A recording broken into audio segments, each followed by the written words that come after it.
Welcome to episode 10 of the Unfake It Till You Make It podcast. I'm your host, Tony Soriano. My guest today is Richard Baratta. Recently, as an executive producer, he and a huge crew completed the movie The Irishman, a Martin Scorsese film. We get into all that and so much more, so stick around for his in-depth insights and his outlook on the industry. This podcast will talk you through the ups and downs in the entertainment industry. Each and every one of you has a talent, but it's a tough business. People gonna tell you, get a real job. By introducing you to sustainable, moldable methods in a crazy, cutthroat world. Let us harness our willpower and take real action. Don't let it get you down. Join me, brothers and sisters, on a journey through trials and tribulations. Unfake it till you make it. I have been looking forward to this interview since before I started the podcast. Now it's here, and I'm more than happy to share it with you guys and girls out there. Richard has over 40 credits in the film industry. He's produced and worked on many of my favorite films like Last Action Hero with Arnold Schwarzenegger and Donnie Brasco with Johnny Depp. He worked on the Spider-Man movies, and he even co-produced The Wolf of Wall Street, which is incredible. An amazing mix of synergy led up to me befriending Richard. And if you check out episode 3, I talk all about it. And now, without any further intro, I introduce Mr. Richard Baratta. Well, it's a pleasure to have you on the podcast. Thank you so much. You mentioned you started a new project recently. Any details you can share with us? Yeah, I can. It's a Warner Brothers picture. It's called Romeo. That's the working title. I can't tell you what it really is. You can find out on your own if you want. It's a movie with Joaquin Phoenix, directed by Todd Phillips. Cool. Sounds fun. Nice. Yeah, here in New York. Yeah, shoots in New York. You guys wrapped The Irishman in February, right? Wrapped it the first week of March. I think March 4th or whatever that Monday was. Yeah. Okay. And like in between massive efforts for huge films like that, what do you do to typically recharge your batteries, take your break?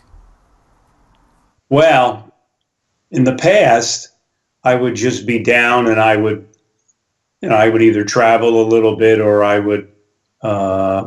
play golf. When I was younger, I'd play basketball. I'm, real active. So I would do those things. But as I've aged and gotten to be an old man, I would mostly play golf and travel. But recently, as of about the last 18 months, I started doing what I had done prior to getting into the film business, and that was a musician. I was mostly a jazz musician. So I've started playing a lot. So I played quite a few gigs. Yeah. I saw you get on stage at the rap party with the drumming, and you were pretty damn good, man. Yeah, that was fun. That was fun, yeah. That's cool. When did you start doing drumming? Or well, I started when I was like 12, and I played, all throughout my teens, and then went to college. And then when I got done with college, I was going to go to law school, and I decided that I didn't want to do that. And I decided I really wanted to play and just be a musician. But like I said, the genre, mostly jazz. So I did that until about 1984, at which time I decided that I needed to make some money. I wasn't making enough money, and it was hard to survive that way. And I wanted to move into get out of the city and raise a family. So I needed to get a job, and that's when I got into the film business. So for 34 years, I really didn't play. I played very little, maybe one gig a year. But after doing the last Spider-Man 6, I guess it was, Spider-Man 3 reboot, whatever they call it, I said enough is enough. I'm getting old. I want to start playing music again. So I was fortunate enough to get a club that really wanted to promote jazz, and it was right at Kaufman Astoria Studios. It's an old club.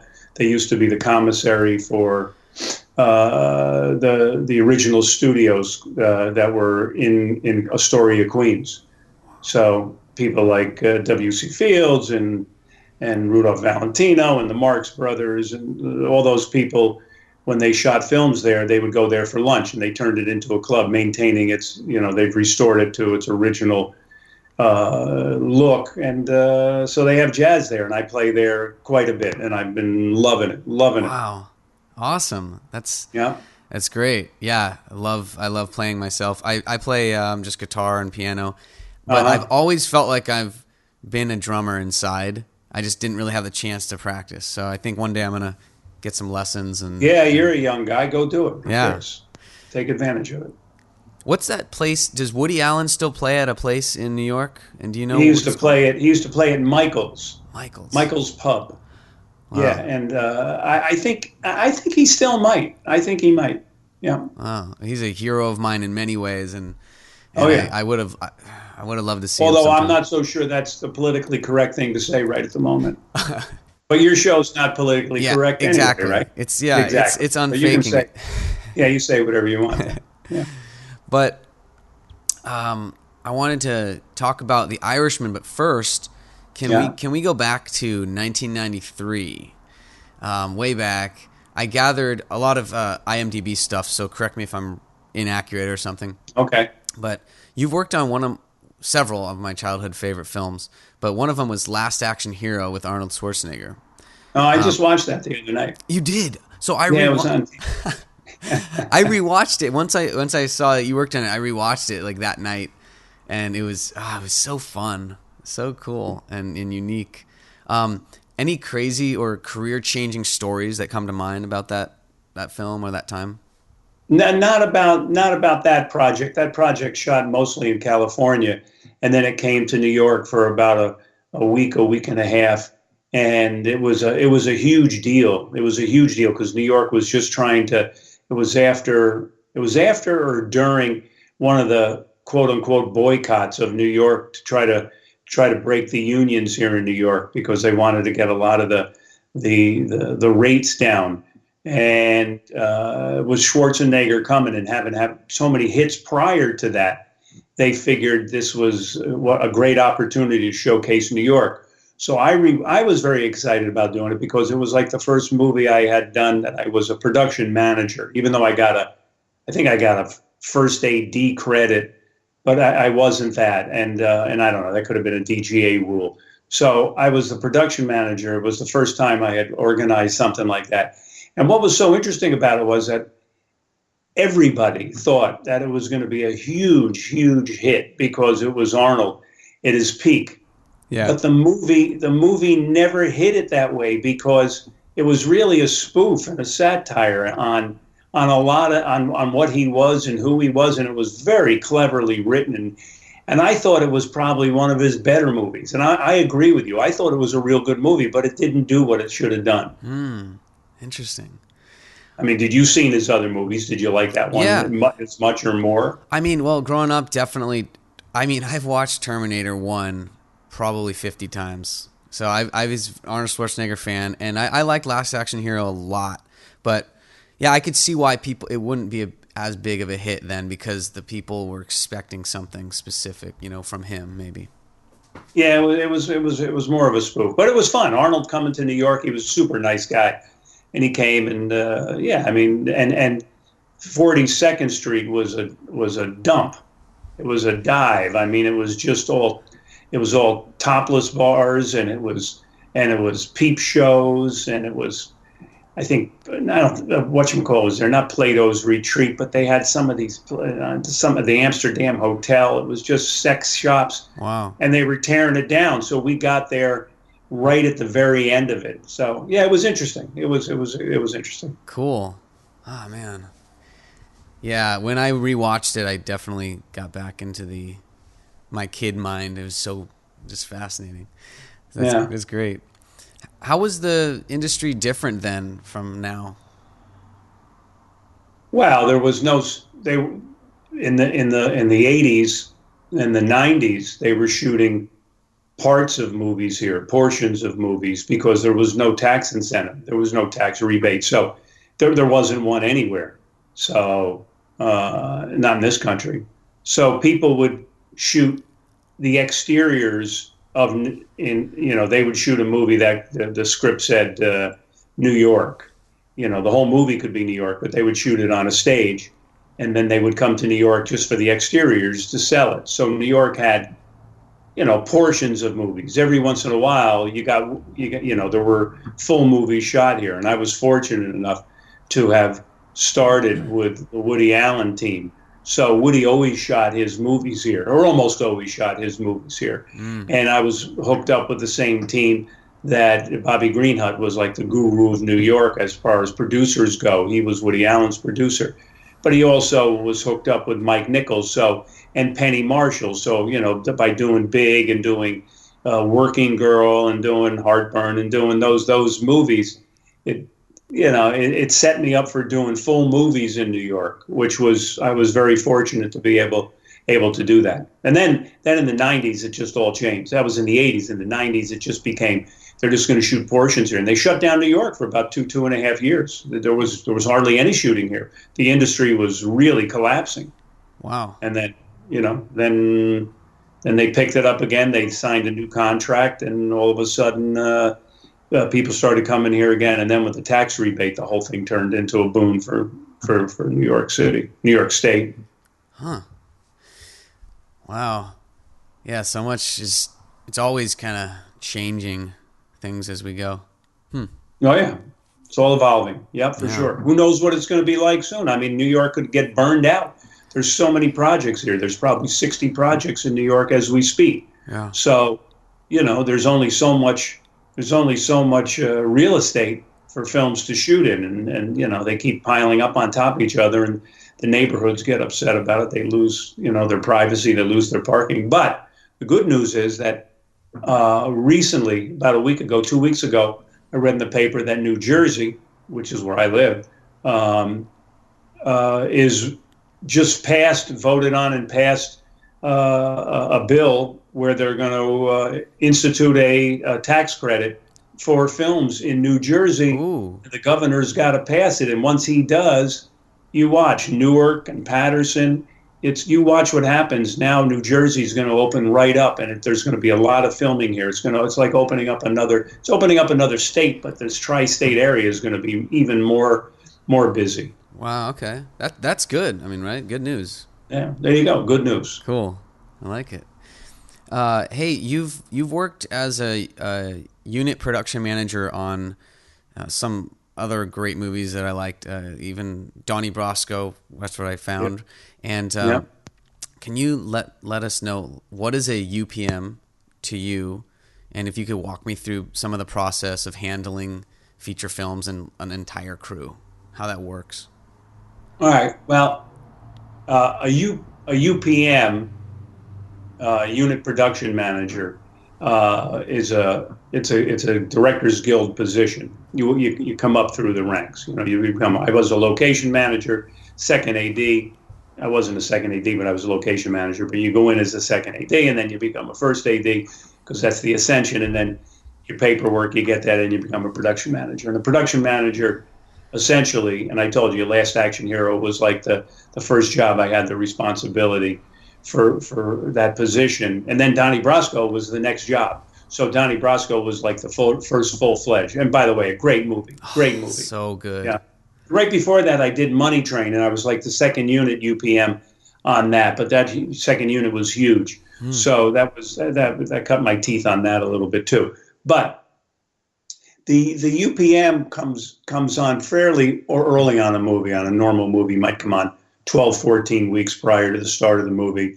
And early on, you get your offices, you set them up, you start hiring a crew in conjunction and consort with the producer, the line producer, the executive producer, same position, and you start hiring crew, and you get the locations department up, and they start scouting with a production designer to find the locations, because that's one of the first things you have to do when you get a costume designer. And a lot of times most of the time, the director is signing off on the costume designer and the production designer. Location manager is a position that production managers can bring in and hire. But it starts percolating with the locations, and then the first AD gets hired, and you set up those interviews, and then the DP, the cinematographer, gets hired, and you're making those deals, or the studio will make a director of photography deal and production designer deal. And it just starts evolving from there. And then you start hiring the grip and the electric, and there's interviews with the DP for the grip and the electric, and then the prop master. And then, so you start assembling a crew, and then you're working on a budget. So you're working on a schedule and an actor's day out of days. And then you put a schedule together with the first AD. And once you get the schedule together, now you're working on the budget, because the schedule gets input into a budget. And you start budgeting the movie, even though you have an idea what the number is going to be. It could be 40 million, it could be 60 million, it could be 100 million, it could be 3 million, it could be 500,000, right? Could be anything, right? It could be 5,000, which is what you're paying me to do this, right? Yeah, exactly. Yeah. So, I mean, so that's it. I shot the whole wad on the budget. Anyway, so you start putting it all together, and then you get the Teamster captain, and then you got to get all the trucks and the campers, and everybody kind of reports to the production manager on a certain level, on a creative level. They're reporting to the first AD through the director through the first AD. And it just, I consider myself when I'm a UPM, which I'm not anymore, but as a UPM, you're a general contractor. If you were building a house, you're making sure the plumber and the electrician and the landscaper, you're bringing that all together and you're organizing it. The difference is that, when you have a house, everybody's coming to one place. When you're on a movie, we're traveling all over the place, because you were in the Irishman. You had a role in that, and we're all over the place, and we're like a traveling circus. It's like, P.T. Barnum. Yeah, I love that. That's why I love the film industry so much, because you do move locations all the time, and it's always new. I like that. Yeah, it's fresh, and the people that you're involved with are usually bright, creative people that have been all over the world. So, you're with some of the most interesting people, I would say. Not that there are other industries where people are interesting as well. There are, but this is particularly interesting, I would say. So that's what you do. And then when the movie starts, you're managing it, and you're signing payroll, and you're signing checks, and you're making sure that everybody's happy, because everybody's got to be happy, because if everybody's not happy, then you're not happy. And if you're not happy, then why go to work, right? Yeah. So I love that. Go. Wow, that was well put. Painted a good picture, Richard. Okay, good. Now, what advice would you have to people that are looking to get into being a UPM? How can they set themselves up for opportunities? Think of something else to do. All right, let me get you off that track right now. Oh, that's great. You don't want to do that. That's kind of not fair to say, because I've had a particularly good life, but it's not for everybody. It really isn't. It's very time consuming. It's very time consuming. So you're kind of swallowed up with the amount of dedication you have to have towards each project. You're working 12 hours a day in prep, and you're working 14, 15 hours a day when you're shooting. That's a long time. And if you're a young guy like yourself, or people in their 20s, I've heard a lot of young people not complain, because most of them that I talk to are excited because they're still in the industry. I don't talk to the ones that left. The ones that left, obviously they didn't want to do it, but the ones that stay, the one kind of complaint that I hear from people is they can't ever get into a lasting relationship, because there's just no time. And I think it robs you of that. And then if you want to have kids, you have to set yourself up in a situation where, it's different today than it was 40 years ago. 40 years ago, you had, mothers, if you had kids, mothers that stayed at home more. Now, women work just as much as men. So it's a whole different dynamic. But I would say if you want to do it, you gotta start off as a PA, because that's the only position you can come in at, unless you get into a union position. And if you get into a union position, usually you stay in the union, because you're making pretty good money, a lot more money than a PA would make. So PAs, you have to kind of,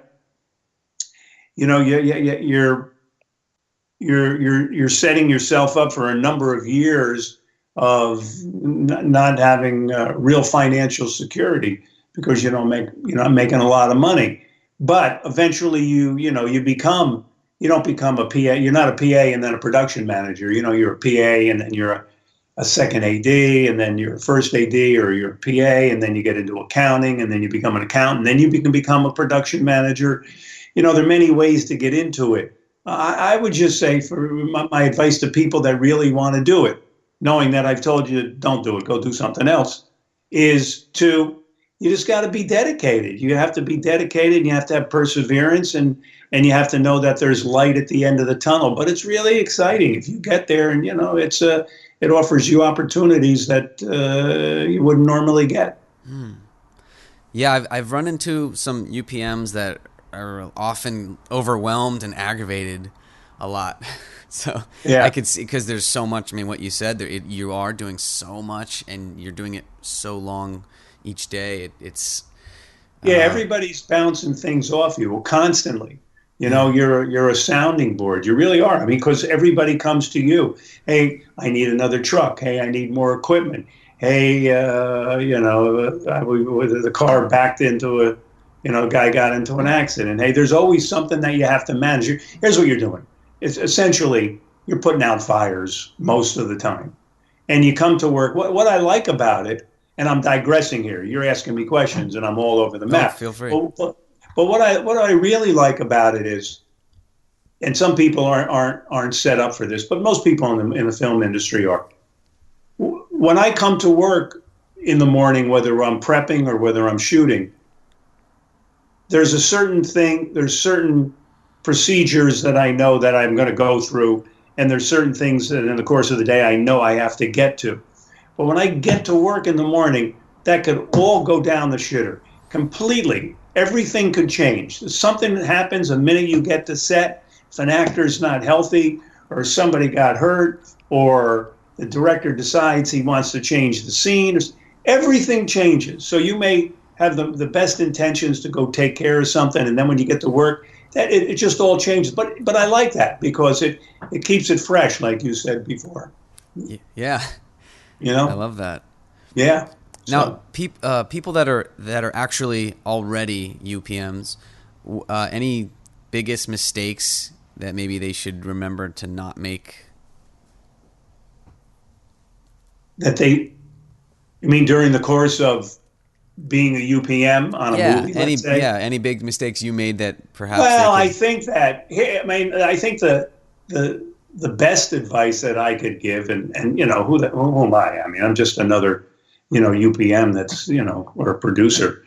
I think the most important thing for me, okay, and other people might dispute this, is I think you really have to be honest.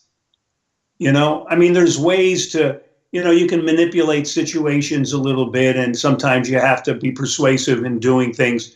But I think the most important element is that you really have to be honest, because people know when you're full of shit. I mean, they really do, or they find out. So there's no hiding anything. Everybody knows what's going on, especially today. Everybody can find out what's going on. So you got to be upfront with people, and sometimes it's not pleasant what you have to say to people. I mean, it's not rude. It's, you're not being, it's just, sometimes you're in uncomfortable positions, but you just got to do it. That's what you got to do. And you got to come clean, and you got to tell people what's going on. And you just have to be honest, because then they trust you, and they may not like what you tell them, but at least they know that it's coming where it's coming from. So they respect you. That's the most important thing. Yeah, that makes sense. Honesty is... I mean, in life, probably. Yeah, in life, for sure. Yeah. Yeah.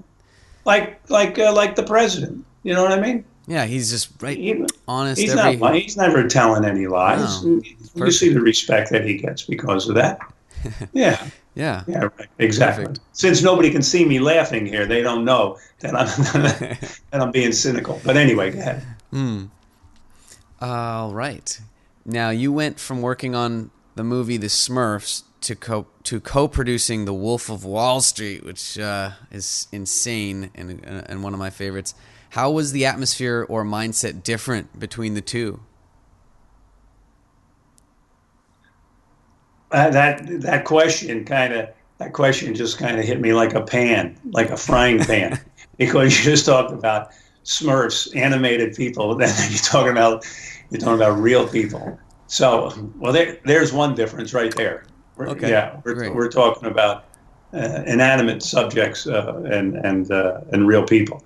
Smurfs was a fun movie to work on. You know what I mean? It taught me something about animation, and it taught me something about a lot of green screen, a lot of blue screen, a lot of visual effects shots, dealing with an animal, the cat Gargamel, whatever the name was. I don't remember.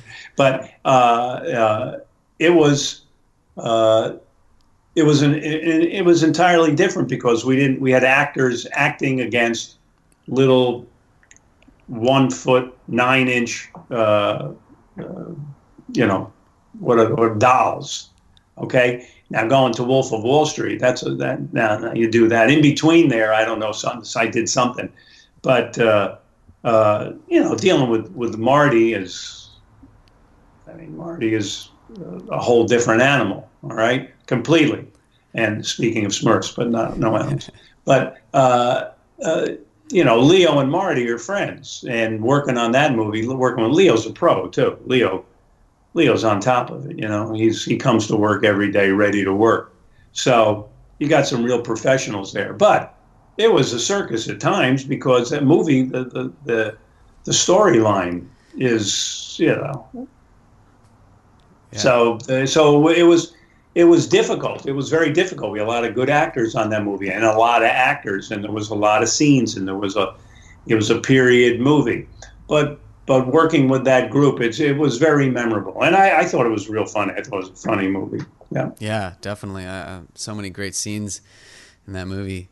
Now, is there a real difference between a co-producer and just a producer, or is it actually two producers that just work together and they share tasks or Yeah, ideas? a lot of times, I was a co-producer in the early 2000s. I became a co-producer, and a co-producer really, with some people, a co-producer is like being a line producer, because on those movies that I worked with early on in the 2000s, that was with a studio called Revolution Studios, which was a part of Sony Pictures, or at least Sony Pictures marketed them, and their pictures. They did Black Hawk Down. That was the first movie they did, which was a great movie. Cross the Universe, which I did for them. Made in Manhattan, Mona Lisa Smile. Anyway, there was a real creative producer on that movie, but there really was no line producer. But for whatever reason, I was a co-producer, not an executive producer on that. I think one of the people at the studio took that credit. So in that particular case, I was really like a line producer. I was a line producer on, which is an executive producer. But the co-producer was a credit that I was given, which is a notch down from being an executive producer or a line producer. I see. So on the Wolf of Wall Street, I was a co-producer, and a lot of times they give a co-producer credit to a first AD, like Adam Sumner, who works with Spielberg. He's the first AD, or David Webb, who works with George Clooney, but he works with Marty as well. He did The Irishman. You'll get a co-producer credit because you've earned the right and the respect from whoever's making the movie to give you that little prestige label. So you're doing the same work. Maybe you have a little bit more responsibility, but it's a nice little gift, as opposed to an associate producer, which can be the assistant to the director. It can be the assistant to a producer. It can be anything. It could be the Teamster captain if he had the contacts and connections. Mm-hmm. So the associate producer credit is kind of I don't want to diminish it, because some people get that credit and they've worked for it, but it's kind of a bullshit credit. Ah, I see. But the co-producer is a bona fide one that I just described. I don't have to repeat it. So okay. I didn't know that. That's cool. Okay, so what are the biggest challenges you've faced when you're producing? Hey, by the way, I'm looking at your bathrobe that you're wearing right now. Yeah. And it looks like the bathrobe. we got bathrobes as gifts from Made in Manhattan because we shot at the Waldorf Astoria. So we got a bunch of, and that's a nice terry cloth bathrobe. Ooh. It reminds me of that. That's all. Cool. Anyway, this is like my robe. I You have hang a it, really you hang. nice. I have a really nice one. It's like the plaid, and it's like a Hugh Hefner kind of big. That's my usual robe. Oh, This is just my little light robe. Your hero. Nah. Actually, yeah, that's another story. Just that business that he created. It's interesting. There's so many. Yeah, it was from a different time. Yeah. So Oh many my God. interesting Right. things. Have you ever been? What, to the Playboy Mansion? Yeah. No. Okay. No. No, I think Donald Trump went there once, though. I'm sure. Back to Donald. Did you see? Sorry about that. Are you a Curb Your Enthusiasm fan? Or- I like her. Okay, I'm Yeah. big fan. Watched so many of those episodes. There's an episode when Larry went to the Playboy Mansion. I don't know if you saw that. No, I don't think I did. I Okay, should watch it. You need to watch. I can send you the link if you want. I will send you. Send the me a link. Yeah, Okay. send me one. It please. is Yeah. great. Yeah. One of my favorites. Is that on right now, Curb Your Enthusiasm? I thought they did a season and then I didn't see it anymore. Same here. I know. I haven't heard anything except a couple billboards, and now I gotta investigate. Yeah, okay. Yeah. All right. Hey, back to The Irishman. Yes. I had the pleasure to be on set with you that one day, and it was such an honor because I got to meet you and my heroes like Pesci and De Niro. Yeah. And of course, Marty Scorsese, one of the directors I've always looked up to since I was 8 years old. Yeah. So every film set was different. We were talking about. Can you go in a little more into the executive producer position? Like, how exactly were you involved in The Irishman with that, and how does that differentiate from some of the other stuff we spoke about? Well, the executive producer really is a new name for the line producer. It used to be the line producer, and I think that came from there's an above the line, there's a below the line when you do a budget, and like the actors and the director and the writer are above the line, and below the line is everybody else, in general terms. And so you were the line. You managed the lines of the movie, the line, the money of the movie. So now it's become executive producer, which doesn't really tell the story. Line producer he was in charge of the picture. It really makes more sense, but I guess it's an executive producer. So you're a big deal. So yeah, executive. It sounds nice. Like Yeah, the it sounds executive nice. desk, Yeah, executive. In charge of of lining the baseball field, you could say. You know what I mean? You can have an executive anything. But anyway, so go get it. Oh, well, so growing up, when I saw executive producer, I usually thought one or two things, but definitely one was, that guy, he actually invested in the movie, and I thought he gave all the money for them to do the movie.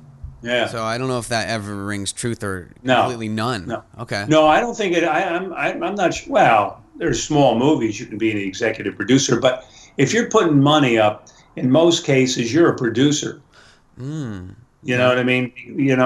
Because the money, money talks. Yeah. So for the movies that I've done, the studio is always the one that puts up the money. I've never done a picture where individuals have put. I mean, maybe I did. Maybe there was some deals where it was financed independently.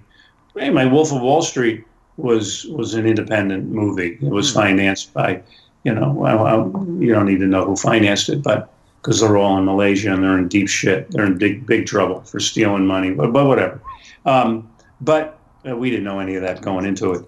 But, I work for the studio is the producer. They're the ones that put up the money. Small movies, I could finance my daughter's movie if she made a movie, or if you made a movie, I could say, let me finance it. And you would say, if you finance it, you can be a producer on the movie. Yeah. And, I'd say, well, okay, good. Awesome. That's, Sounds of good. course, Well, let's talk sounds next good. week about that, and then. Sure.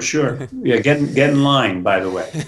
Anyway, so the executive producer on The Irishman, I mean, the executive producer is a big responsibility on any movie. It's you're like a glorified production manager, except you have more responsibility to the actors and making the deals, and you deal with a lot more of the above the line stuff. I don't have to sign a lot of paperwork and purchase orders and things like that. That's handled by the production manager.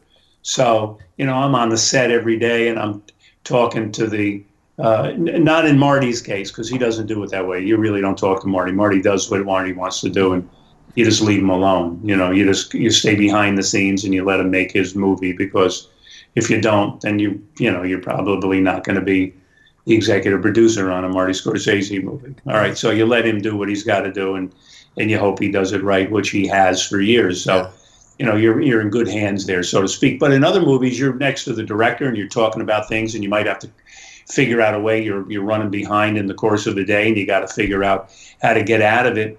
And the only way to get out of it is to cut a scene. Or you would never do that with Marty. He'll just shoot another day. He'll do whatever he wants to do. But there's a relationship that you have with the actors, and there's a relationship that you have with the director, and there's a relationship you have with the studio. There's a relationship you have with the crew. It encompasses everything. If there's a general contractor, this person's above the general contractor.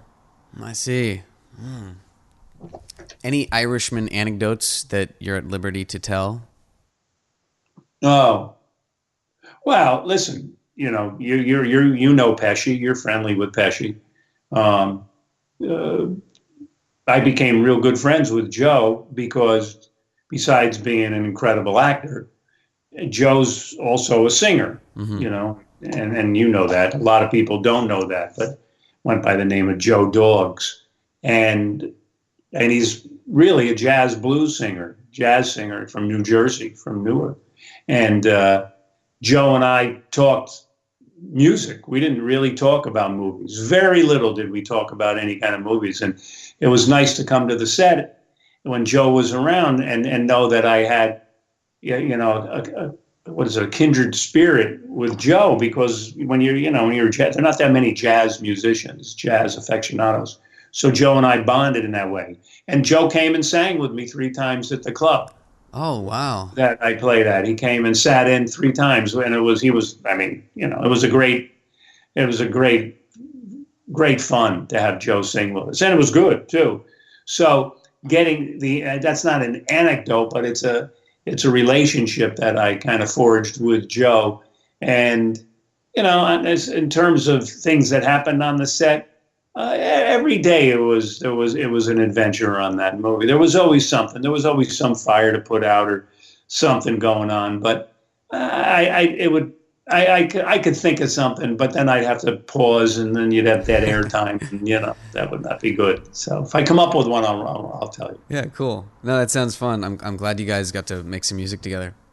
Yeah, that's very cool. Do we know when it's supposed to come out? Yeah. We know. We think we know when it's supposed to possibly come out. How's that? Yeah. It's a movie where some of the characters are being de-aged. The 3 principals, Bob, De Niro, and Joe, and Pacino. So there's a certain amount of visual effects that have to be the process. You have to go through the process of de-aging these characters. So that's going to take time. Plus, Marty takes a lot of time to cut a movie in general. And then with the complications of this movie and all the scenes in the movie and the length of the movie, it's going to take a while. So to answer your question, to cut to the chase, it's probably going to come out. It's supposed to come out the end of 2019. Okay. So the movie was finished the very beginning of 18. So essentially, it's going to take almost 2. By the time it comes out, it could be 2 years. By the time it comes out, but it's going to be a majorly anticipated extravaganza, I would think. Well put. Yeah, I'm excited. That's going to be fun. Yeah, your little cameo too. Yeah. Here's a classic Bard question: what are your 20% efforts that bring you 80% of your desired results in your career or even personal life? my 20% efforts. When you ask that question, who came up with this question? Tim Ferriss, great experimenter and author. I listen to some of his stuff, and he always asks that question, and I always think about it. But I mean, I'm sure he's got it from someone else. Yeah, now you're making me feel very inadequate because I don't completely understand the question. No, well, maybe I said it. Are you saying that 20% of what you do? Yeah, like 20% of my.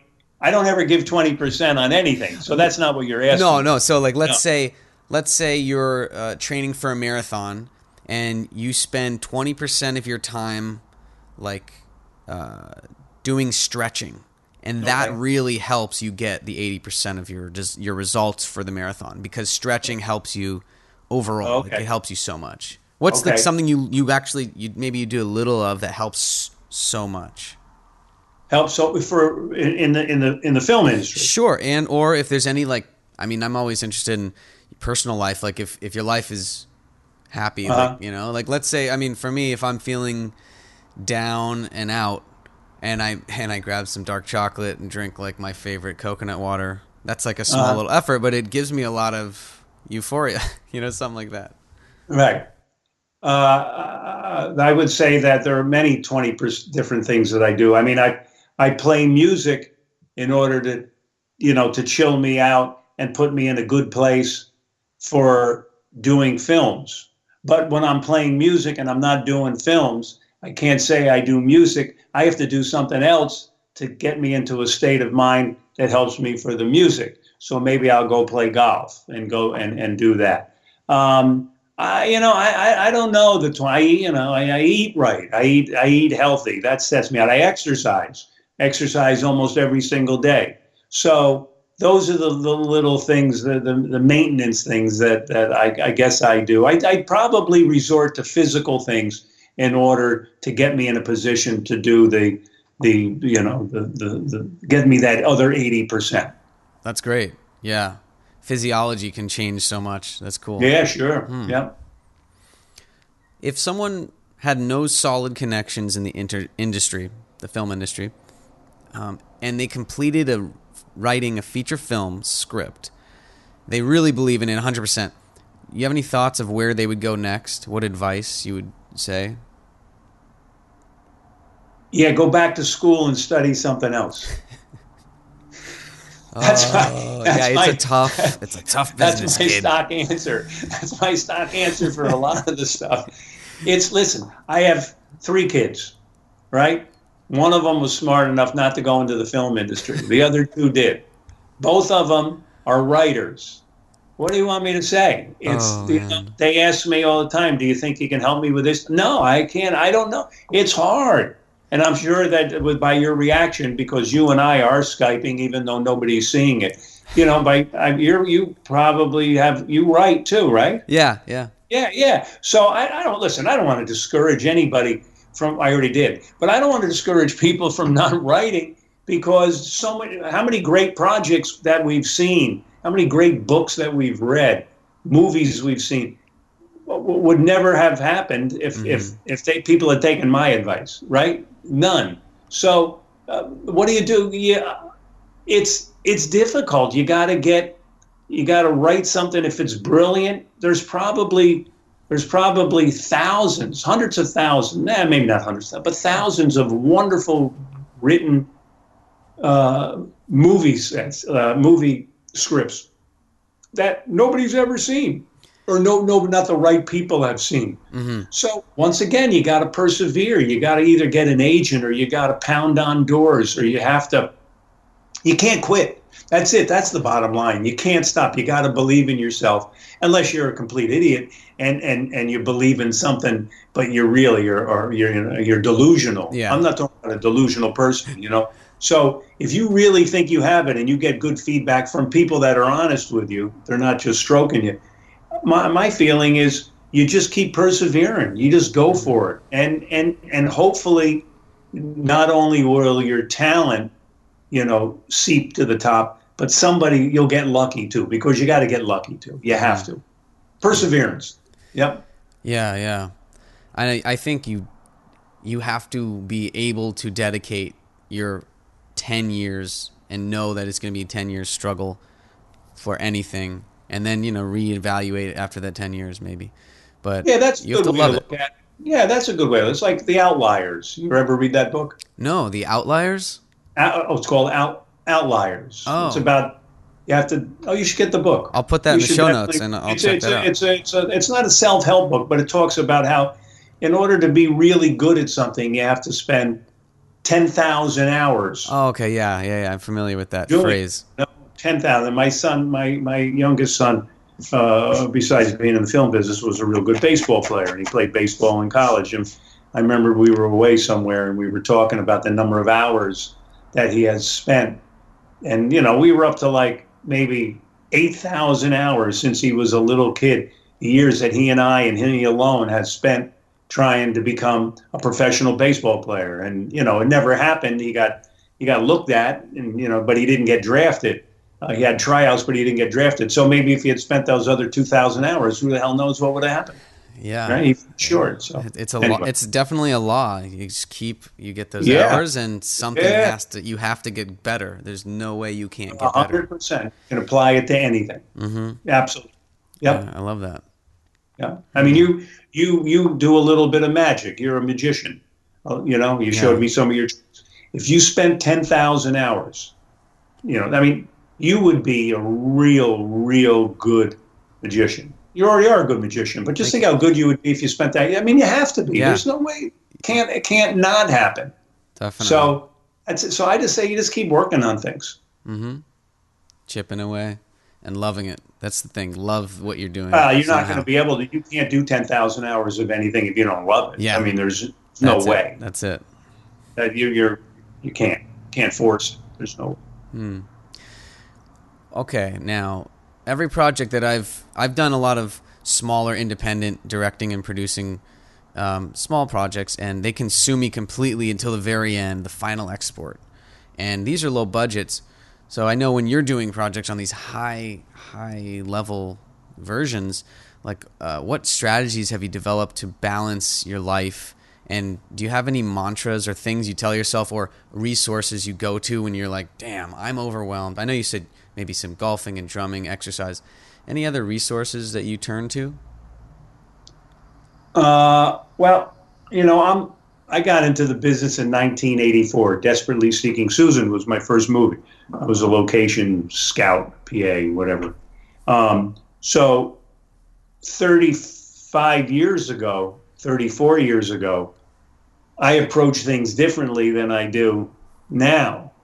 I'm closer to the end of my movie career than to the beginning or the middle. So it's a transient thing. It depends on where you are in the space of time. I don't get stressed out that much anymore, doing movies. I never got really stressed out, but, I try to approach it realistically. But, you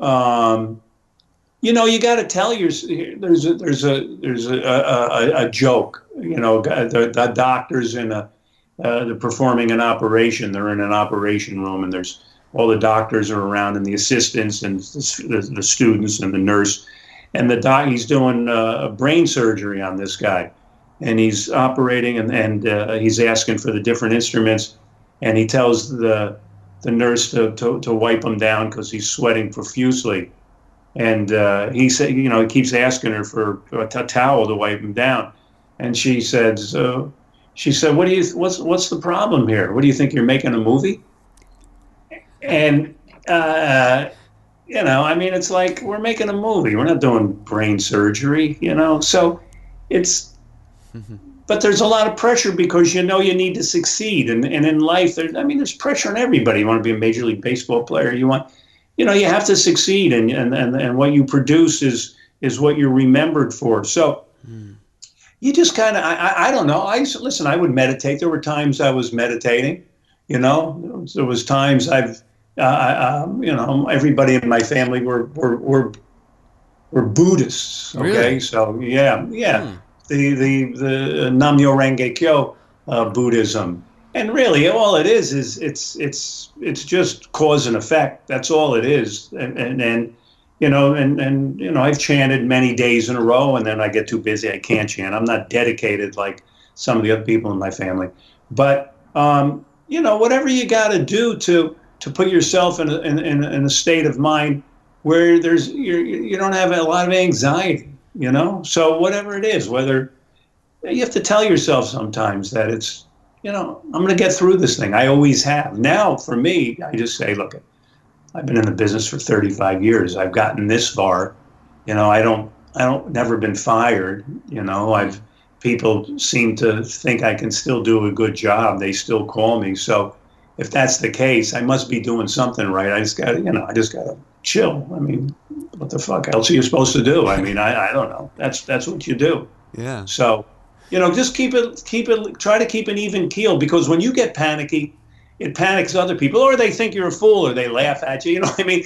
You can get mad at people. After a while, you get mad at people, or you start cursing, or you do whatever you do, and people don't even pay attention to you anymore. So, maintain your cool. That's it. How you do it, that's up to everybody else. Yeah, I like that. Individual thing. Cool. Well, we're getting kind of close to our time here. I want to respect your time, but I have a couple last kind of quick questions maybe. Is this the intermission? We were supposed to. There's a 4-hour thing, right? Is that what it is? Can you imagine anybody having to listen to me for 4 hours? You got to be out of your mind. I could totally chat with you for 4 hours though, easily. I mean, yeah, I know. You get really tired. This is a long form podcast, and there are some. I've listened to a couple 3-hour ones, but they take me 3 days. I definitely can't just sit there. I have to go back and forth. Right. Any special? Yes, Stephen Hawkins maybe, but not Richard Baratta. But go ahead. Any special weapons or essential gadgets that every executive producer should have or carry around with them? And that could be anything, like a bulletproof clipboard or anything, if you ever heard of this, or anything that comes to mind. Anything to carry around. You got to carry. Here's what you got to carry around.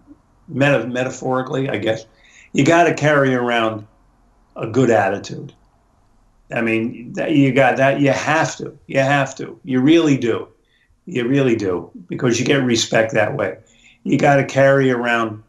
You got to carry around a pen and paper, or a buck slip. You gotta, because there's too many things you'll forget. Too many things pop up in the course of the day. So you gotta have that with you. So, you don't have to carry around. You don't have to carry around any material things other than that. You just, it's an attitudinal thing. You just gotta carry that good vibe. You don't have to. Right? I mean, you don't have to, but I don't think the results are as good if you don't. Yeah, terrific. Hell yes. If you had to, that came out of nowhere. Okay. No, I really like that. Well, I learned something on one of my resources about saying if it's not a hell yes or fuck yes, don't do it. So I like that. Like having that great attitude, you have to have that under the great attitude, and that's why you'll have a great attitude. So yeah, that and enthusiasm will get you a long way. Really will. Yeah. Now, you mentioned one of the books you liked. Any other books that maybe changed your life off the top of your head? I didn't say I liked it. Oh. I just said I read it, and I told you should read okay. it.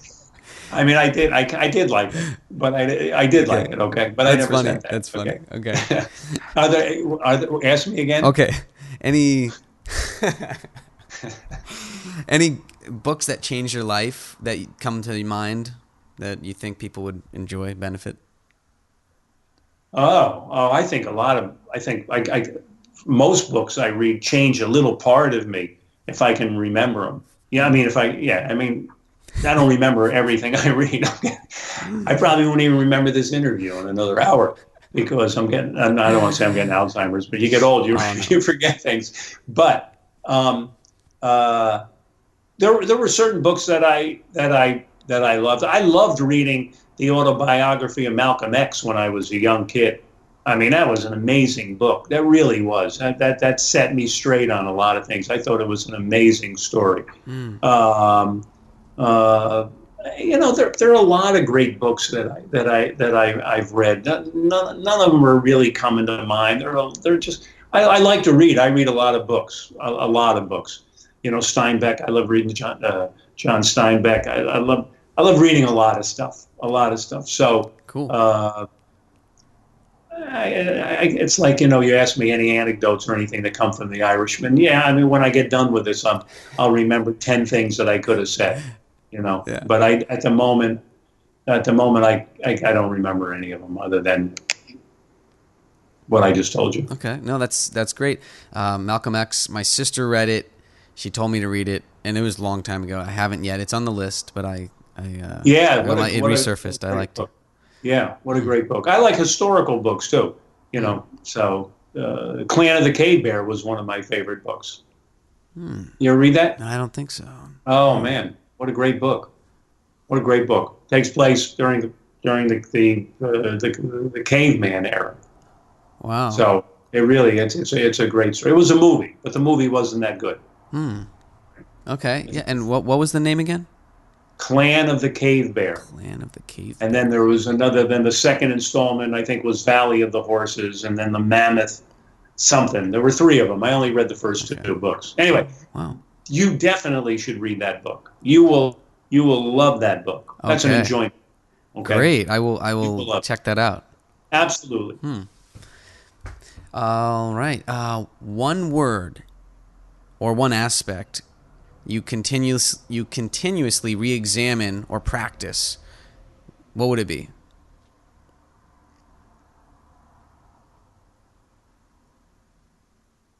That I practice. Oh man. Well, that I try to live by. That I practice. I'm practicing a lot of paradiddles. That's a drum term. Ooh, I like that. Okay. Paradiddles. That's paradiddles. Oh, paradiddles. Paradiddle. Paradiddle is a right, left, left, left. Wow. Those are paradiddles. Cool. So I practice the paradiddles. But what I try to live by, that's a different thing. I go back to the honesty thing. Some kind of high moral standard, whatever, everybody defines that differently.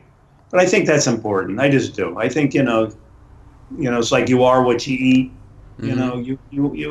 You are who you are. And that's all. I like that. I don't want to sound holier than thou, but I think that's an important thing. Definitely. Where can listeners find you or your work, or do you have any social media?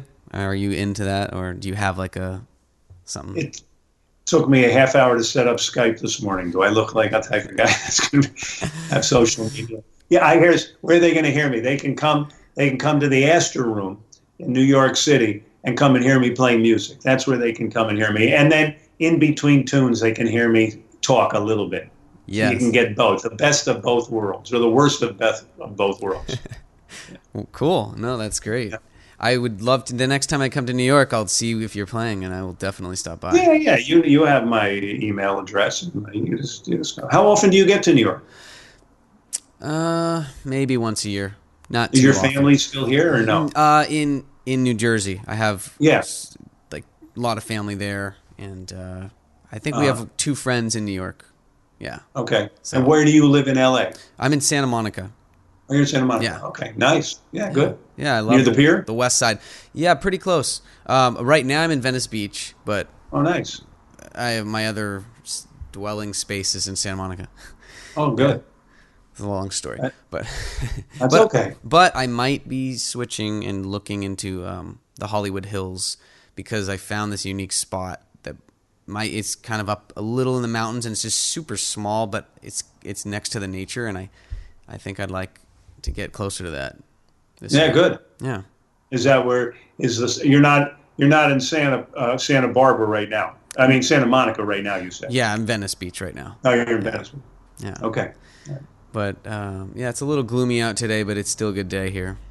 Yeah, well, it's gloomy here. Ah, okay. Yeah, but it's been nice. I mean, it's starting to get nice.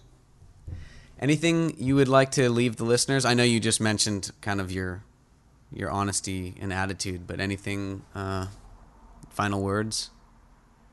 Oh, yeah, I guess. I mean, I guess I would say take care of your environment. Take care of our environment. I like that. You know? Yeah. Because, that's it. You like to hike. I like to hike. Mm-hmm. I mean, I don't care what laws there are. I don't care what happens. If we can't live on this planet, then we're in, because it's too toxic.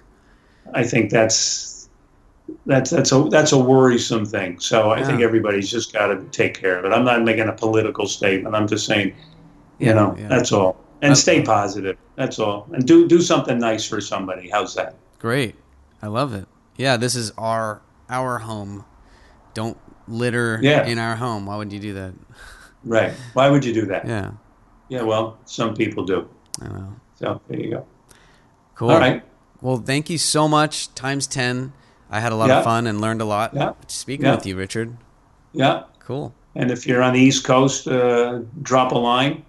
And good luck to you out there. And I hope your projects get picked up and whatever you endeavor to do, you're successful with it. Thank you so much. Have a wonderful day. I'm going to give you a little bow. No, you're welcome. Yeah. I guess smoking that joint before I did this really helped, right? It put me in a real mellow spot. I didn't smoke a joint. I didn't. I'm sure everyone around me in Venice is smoking joints, but I bet they are too. This is a that's fine too. Free zone here. Yeah. Okay. All right. Well, have a great week and good luck on all that new project. Yeah. Thank you very much.